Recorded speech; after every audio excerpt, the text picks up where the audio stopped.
Howdy, my name is Alex, but you can call me Pityu. The meme question is, why are we still here? Just to suffer? Why are so many of us 10 months into this madness and still under lockdown?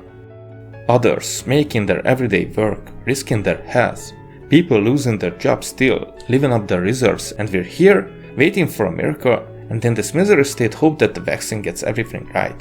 But there's so many aspects to this, and the question I have, and probably a lot of you have too, that why is this virus still around at all? Do I have the answer? Yeah, I do. But do I think that you will agree with me? Many of you won't, and the rest probably already knows this answer, so this is most definitely a debate that no one would be able to simply decide on. And those logic and psychology-based perspectives are what this video is going to be about. So, why is COVID still around? The short answer is, because the sheep think that they are the wolves. The thing is that this whole situation shows about a lot of people their selfishness, their fear, their dedication. For most, one of those overcome the other two. I definitely fall into the fear part, and I'm gonna tell my story about why. When all this began with COVID, I had only one video made, and I wasn't sure what to say about it then either. And everything changed since then. But if you're one of those who doesn't have the time to listen to the fundamentals of reasoning, then I got you fam. There's a timestamp on the screen, jump ahead there and you'll be saved from the slow part of this video. You're welcome. Anyways, as I said, I have the fear part. But don't worry, I'm gonna talk about the selfish and the dedicated ones as well. I also have a heart condition that made COVID hundreds, if not 1,000 times more dangerous for me.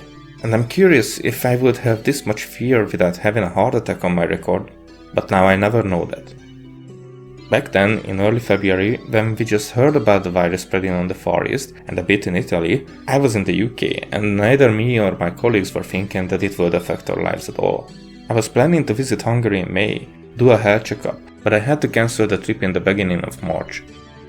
Without telling anything about the company, I was working with guests from all around the UK and even some from outside their borders. And the UK was already very infected in March, so I feared for my life every day going to work. Who knew where those guests were before coming to the resort? And the official statement of the UK back then, hence the company as well, that we weren't even allowed to use masks, unofficially to keep the guests from panicking. We were given lots of hand sanitizers and told to use the antibacterial surface cleaner that we had already. And then, in about 2 weeks, it all turned around. Social distancing, mandatory masks, lockdown, the whole package. Many of us were grateful for the mandatory masks, although some were thinking it's ridiculous. Not because it was no use, but because we were keeping such a distance anyways. Without tourism, we were far from being a crowded area. What we saw from there was a full separation. Everyone was careful, and we thought that in a few months this will be over. The resort first closed its gates for only 3 weeks, and then they had to delay it again and again. After 4 months they were allowed to reopen following some strict rules. Being with my health risk, I wasn't asked back to work, but only the absolutely necessary amount of healthy workers were. They had a quick training for the unusual circumstances and they were so overwhelmed that all the hygiene precautions were thrown out the window in less than 3 days. Of course, they had to appear as if everything is ship-shape, but we saw what's behind the curtain. And that's why I returned home. I saw that soon it wouldn't even matter that I had a condition.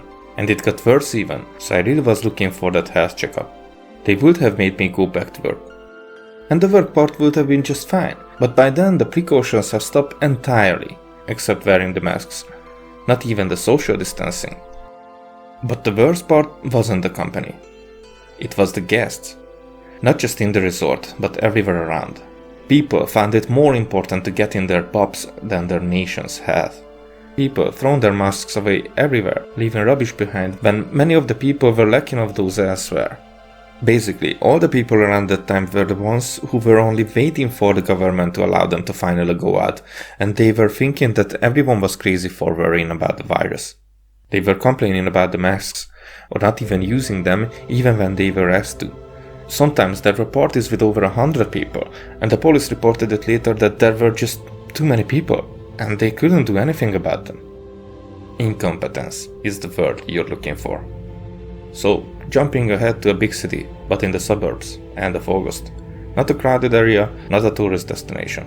Everyone wearing their masks, happy to receive all my extra hand sanitizers, because I couldn't get them on the plane anyways. Being careful about their kids and families, trying to do their part so the whole situation could be dealt with as soon as possible.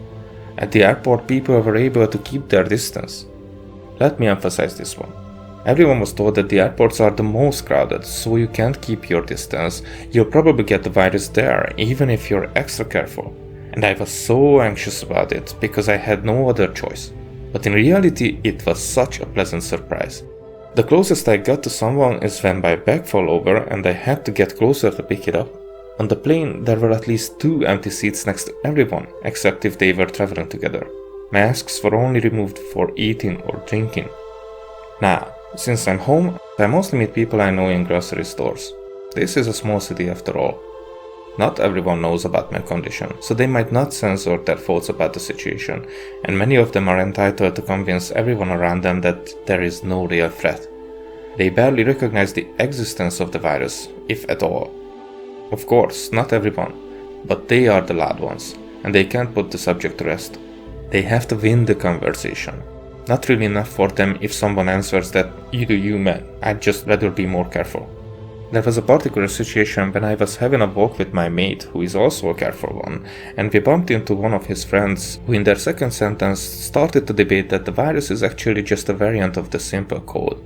I felt the situation getting quickly uncomfortable to my friend, who respectfully answered in half agreement that it might even be, just to quickly have a finger pointed into his face, and the guy said quite aggressively, "Be sure that it is. Be sure."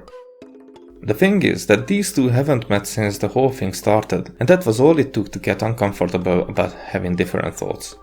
There's definitely some level of accepted fear-shaming going on.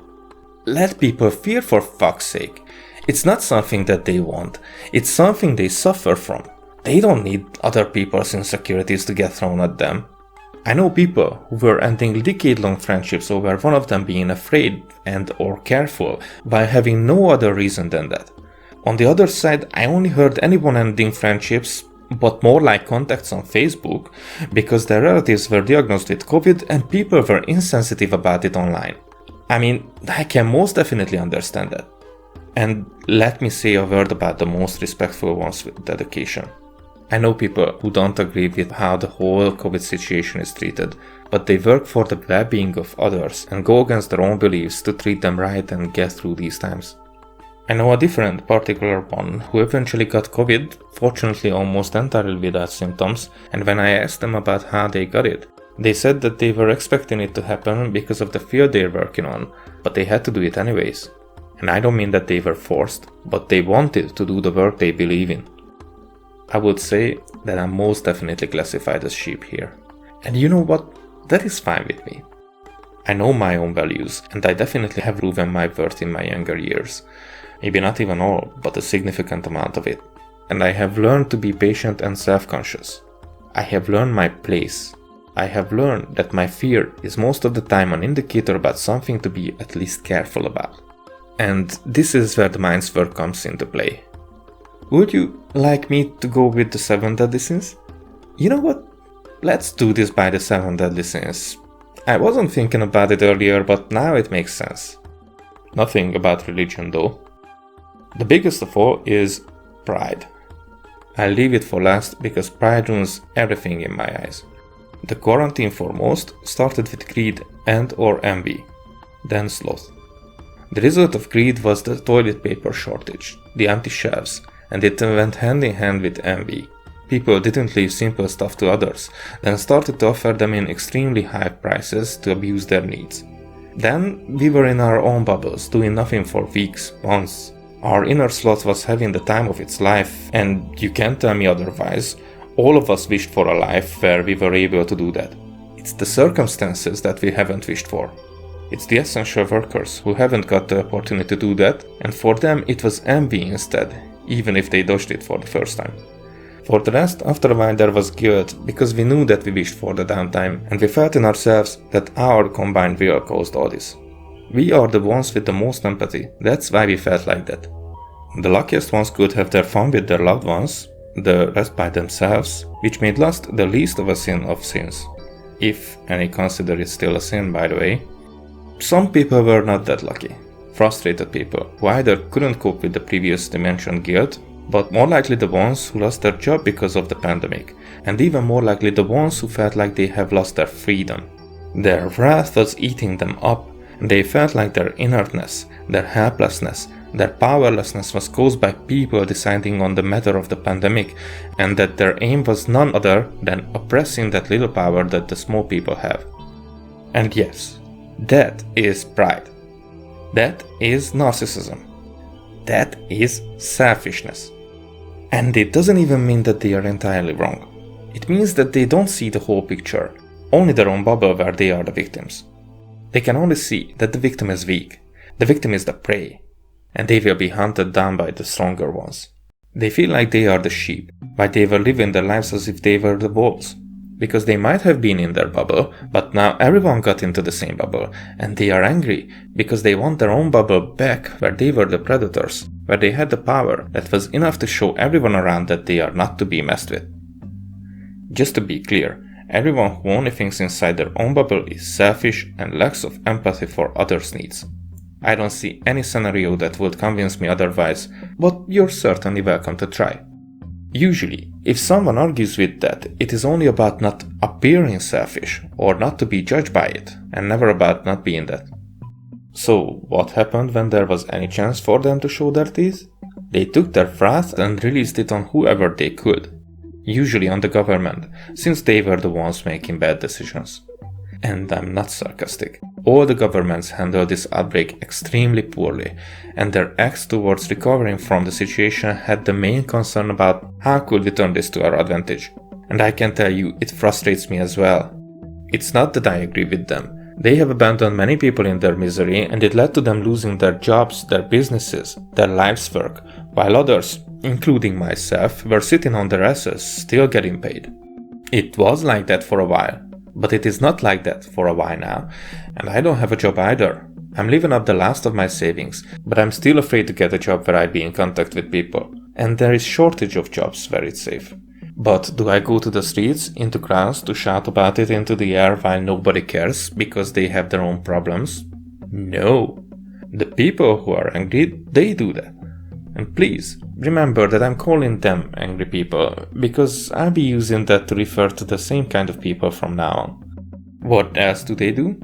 Oh yes, they get frustrated because there are restrictions about going out and about, having parties, drinking in pubs and bars, going to crowded events, and to the beach, and because they had to keep 2 meters from people they were angry at when they were getting closer than 2 meters just a year ago. So they say, fuck the rules. And they break the rules.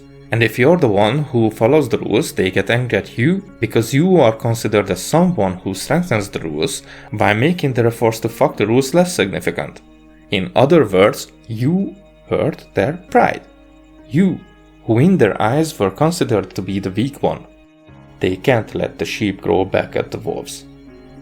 I could go on about pride, and I probably will, but let's focus on how it began. The craving for control comes from insecurities.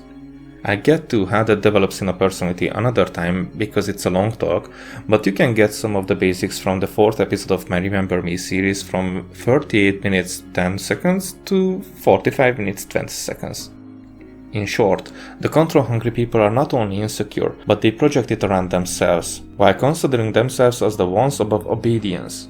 So when restrictions like stay home, cover your face with masks come along, they feel like someone's trying to overpower them. And because the whole thing is out of their bubble, because it's a global thing, they have no ways to regain their control over it. That makes them really angry, because they visibly have to bow down to submission for such simple world goals like entering a grocery store. I've met people who are like this, and at the same time considering to be narcissistic a fault, hence a weakness. So after talking with me, while I wasn't pointing any finger at them, they ended up asking me if I think they are narcissistic or not. And though I consider them to be my trusted friend, still without hesitation I said, "Of course you are. Wait, you didn't know that?" Why is that important? Because they usually are not bad people. They don't have bad intentions. They feel that they are on the right side, while others are wrong who only need their eyes to be opened. How many times were you ever stuck in barren discussions, where you just couldn't make the other one understand your points of view? How did that make you feel? Were you angry by any chance? Do you get what I'm trying to say with this? There's another very important aspect to all this, and you might want to learn and carve this thing into your brain that I'm going to tell you, because it's one of the most peculiar things I've learned about the human nature ever, and it's extremely useful to consider it whenever there's a debate between anyone, really. People are clinging to their own choices and decisions more than anything. I mean, in a consistency perspective. It sounds so evident, right? But believe me, it's so freaking easy to overlook. To convince someone that they are wrong is an art. There are some easy ways to success, but they usually require one to know the other person very deeply and possess the methods they are willing to listen to. You don't believe me? That's the main plot of the movie, Inception.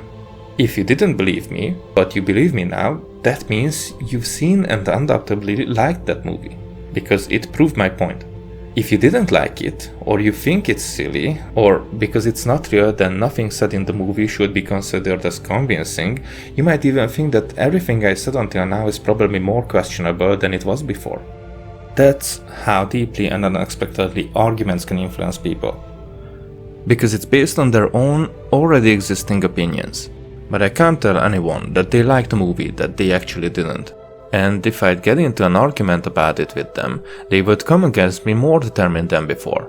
They would be convinced by the opposite of what I was trying to prove, and by that time that would be an emotional war of subconscious minds. Emotion has a strong effect on our opinions and decision making, and for that a good example would be to tell someone, if you don't believe me, believe your own brother. And it's because we might not have that connection and trust. And while I throw all the facts towards you, they bounce off until the brother says, "It's all true." Not having any arguments, not saying anything else, just having that connection existing. Even when the siblings were angry at each other and talking for the first time in a decade, there's at least some will to want to believe him, so his words are considered, even if they are declined. That's how strong it is. Why is that important? Because most likely we have betrayed trust from governments with no personal connection, and in the past we were likely screwed over a few times by them. And they started telling us that our freedom is more restricted than ever, forcing us to wear masks. The angry people are just unable to believe them, as if they were referencing a movie that no one liked. And it's understandable for the most parts. People's own lives or work or years, lifetimes were at stake, going to nothing in a few months' time because government incompetence, because they were not preparing the healthcare for this, not expecting that it could become true. For the governments, it was a movie that the politicians did not like. Agreeing to their restrictions feels like agreeing to how they are treating the problem and how they are governing us. Agreeing that they are the wolves and we are the sheep. However, it is different. And the difference is that this costs a lot to them as well. It costs more the longer it lasts. And the more they lose, the more they will take from us when it's all over, while the less they can provide the longer it lasts. And that is a movie that the angry people do not like. The difference is that if everybody would have accepted the restrictions as soon as they were made, pretty much globally everywhere, in a few months this virus could have been dealt with. The reason it couldn't happen because angry people couldn't sit on their asses for that long. That they had to raise their fist for Black Lives, for example. And they do matter, but really, this was the best fucking time to rise up. Are you fucking kidding me? The difference is that regardless all the fuckers who didn't follow the restrictions, the rates of the people diagnosed with COVID went down. Well, not in America, but in the UK, during the summer, so the government was like, let's trust our people. And the people were rushing to crowds, taking a huge dump over social distancing as if the whole thing was already in the past. And they were not raising their fists. They were not on the urge to rebuild what was ruined in the previous months. They were getting drunk early in the day in the pubs, celebrating their victory over the time they were not following the rules and finally being free to do so. Seeing them, I could only think that this was what they were angry about, that they couldn't be the assholes of society for a while. Of course, after a few months, the government realized that it was a stupid idea to trust the people, so the quarantine times returned and the sickness rates got higher than ever. Second and third wave. They could have been avoided, but neither the people nor the governments did their part. It might be that they both had other intentions that are far less obvious. I mention my theories about the governments in a few minutes, but the people are much more important. They get sick of all this. They got angry, and that made their initial opinions about the dangers of the virus even more emotional, even more personal. After months, it clearly affected everyone's lives in a negative way, while only a few, likely unknown, unseen part of the society was experiencing the virus itself. And the ones dying from it were weak and old anyways, right? If it's survival of the fittest, then those don't matter anyways. Only the wolves. It doesn't matter if they are just sheep with delusions. In their own heads they are strong and unable to be defeated by a disease that only attacks the weak. And they were so convinced by then that they were right, that the only thing that really mattered that they wouldn't be proven wrong. The rest of the people were trying their best to get used to the circumstances. However, after a while that constant caution is hard to keep up. More and more let their guard down from time to time. They are used to their methods, and those did work, so it would seem that it can keep the virus away. But in reality, it feels like that because the virus was not really close there. So when the ambulance takes the neighbor away, everyone's baffled that they were so careful all the time. But they don't say that out loud. They whisper it to each other's ears, not knowing if any of them got it from that neighbor or not. And then there's the vaccine. The conspiracy with microchips. So stupid. Would you people please do the research where the level of technology is with that in reality? How it works, what size of the chip can be, where it should be implanted. But that was a movie that angry people liked, so that must be real, right? I do have my concerns too.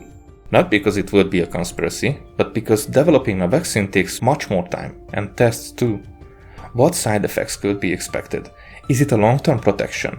Has it different effects on people having health risks? You know, relevant questions. Conspiracy? Here's one. The whole world would profit from the fucking virus being dealt with. It shouldn't have mattered if people agree with the decisions made by the higher-ups, because going against it is what delayed the recovery the most. Using the masks restricted their freedom? Even if it is so, using the masks for a few months restricts the freedom more, or using them for more than a year? Keeping the distance is hurting the connection between people?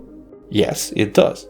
And for a few months, it was hard to maintain between those who are more used to the closeness of others, but after a year, it will probably have long-term insecurities about having people closer to our personal space. I'm sure that in about a decade from now, we will still see people look at each other with disgust because they don't keep their 2 meters, because I've already seen friendships get broken because of different levels of comfort. And then the freaking angry motherfuckers went to the streets to raise their fists against their leaders because they were too stupid to do their part. Because that was just the best way to do it. I'm sure all the politicians listened. As they usually do, right? Right? What I'm saying is that even if the government's interest would have been to keep the virus around the longer it's possible, the ones trying the most to go against it are the ones who made it worse. That's the conspiracy you should be worried about.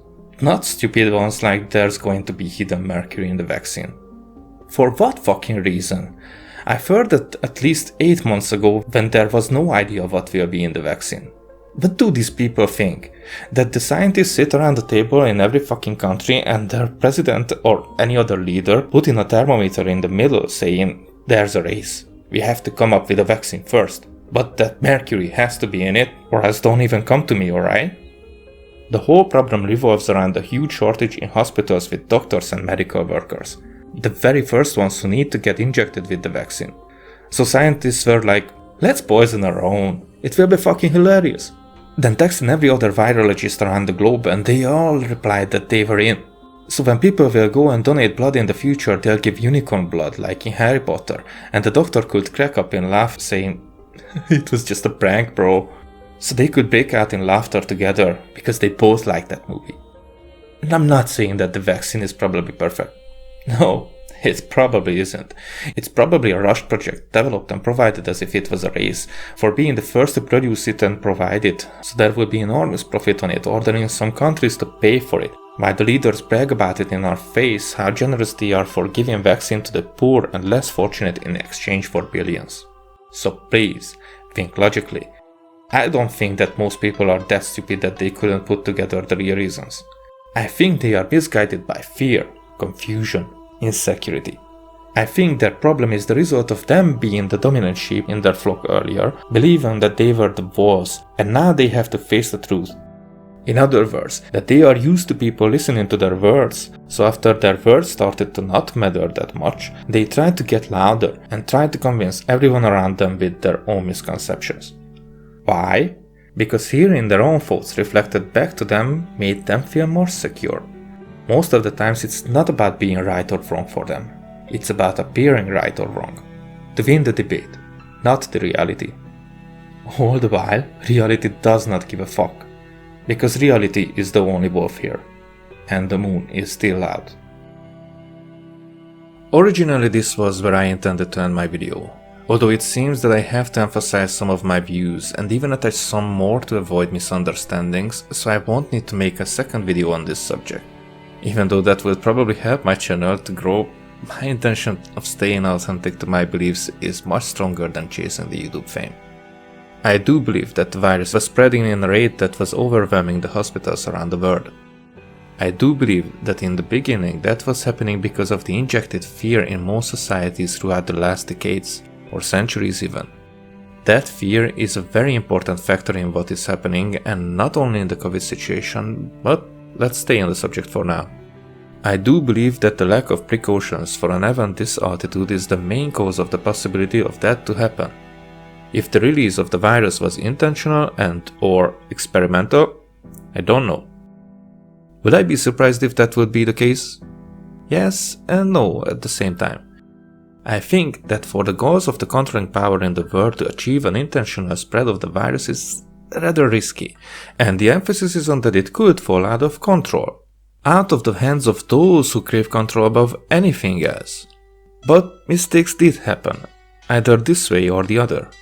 However, I do believe that the governments, and even more, the more powerful people behind them, saw the opportunities rising there. I do believe that two intentions collide, where one powerful group is trying to save humanity's future, while the other is trying to utilize on their methods and everything else in their capacity to increase that control that they have. The method for that for a long time was to erase the middle class and raise the gap between the low and the high class. The lockdowns were a perfect opportunity to do that, and keeping them up for longer is for their advantage. We have learned that keeping up most societies financially is achievable with long-term payment for the low class from their governments, while the workers and employees don't provide income. The multinational companies by themselves provide more than the middle and low class through taxes and hidden deals, while smaller businesses fall to their inevitable end during these times. The reopenings and reclosings don't really help there either. The people relying on the services of small businesses eventually have to move on to get them from more reliable sources. That leads to a conclusion that the lockdown favors the background powers but makes it impossible to the lower classes to stay relevant against them. Is that worth rising up against? I think so. But is it relevant? No, it isn't. But you know what? Actually it is. It's counterproductive as fuck. What would have happened if you and everyone would have stayed home for 2-3 months, covered your face when you're out, and swallowed the bitter pill for a little while? There wouldn't have been a reason to keep the lockdowns up. So, how could they ensure that the people don't stay put, so they can keep up the level of fear needed? They had to make people angry enough to rally on the streets. Black Lives Matter was just one of those. Storming the Capitol was the more recent one. And it's not just keeping up the narratives, but the virus actually spreads more as well, and it even mutates. The lies can inflict more damage together with truths than by themselves. So, which side am I on? It's hard to tell, honestly. People are against the idea of globalization, which is all this is about. But I have to admit that I lost so much of my patriotism throughout my years that I don't feel more attraction to my own nation than to the UK, for example. And it's not because the UK would be so great. Nations can be turned against each other. They can be conquered and exploited. The same thing as with social classes, just bigger. The playground of the giants.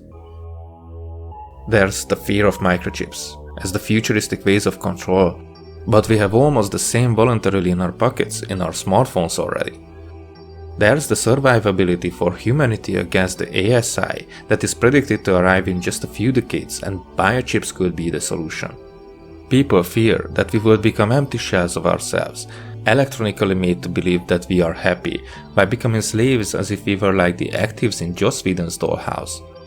However, the automatization of workplaces gives the impression that there will be no need for slaves. So what would be the real reason?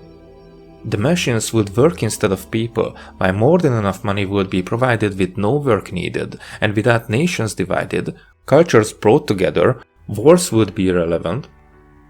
However, there would be a controlling power, or maybe more above all. In one way, it sounds like the utopia of the Venus Project created by Jacques Fresco, and I leave a link for a presentation about that in the description and maybe in the upper corner as well, because I don't want to dive into that here. The other way, it sounds like the dystopia of the mansion dollhouse where, spoiler alert, eventually everything goes to shit with the original plans. But I believe that if humanity has a future, we remain somewhere in the middle as always, because human nature was never pure enough to rise above its flaws, but never been destructive enough to lose all hope for its endeavors. However it ends, that is only the fate of humanity. The same humanity that never ceases to crave for power and is unable to accept if something happens without their consent. The same fear of losing control drives the most powerful people as it drives the angrier small ones to rise up against them. That is the human nature, everyone. That's what we are. That is what is used against us because it's so hard for us to accept that we are not treated as individuals that we gather in groups to prove them wrong while unintentionally confirm their false perception. The only escape from surrendering would have been to bow down to their will for a short time. But I believe it's too late now. I believe that the old ways of our lives will not return. I believe that many of us will fall from society by different reasons than the virus. I believe that we won't understand the change that's happening because it's not our decision to be part of that change. As well as it's not our decision to be left out of it either. If you're still watching, thank you so much. I guess that means that you've resonated with at least some of my thoughts. Feel free to tell me if you agree with my answer to the question in the title. Especially tell me if you disagree. That could be an interesting conversation, and I'm open to taking some different thoughts. Other than that, this is the best moment to press the like button. Would help me a lot. Press the subscribe as well if you haven't already, and there's gonna be more like this coming, but probably in different subjects. This is a perfect video to share if you agree with me, or if you want to spread the awareness of our part in the COVID situation. I appreciate every ways of your support. And even more, I want to express my respect to all those people who are still doing their best efforts to make this situation better for all those assholes who only see their own bubbles losing comfort. And for all the rest of us too. Thank you, and I think all of you deserve a raise. See you guys in the next one.